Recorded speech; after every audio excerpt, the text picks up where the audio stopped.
بسم الله الرحمن الرحيم اقرأ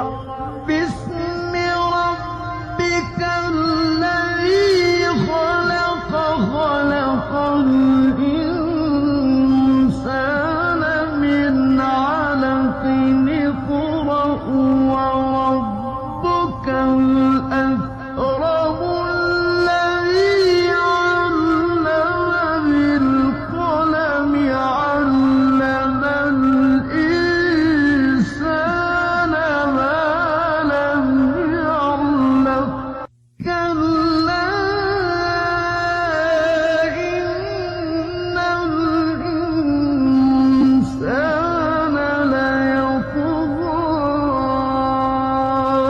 أن رآه استغنى إن إلى ربك الرجعى أرأيت الذي ينهى عبدا إذا صلى أرأيت إن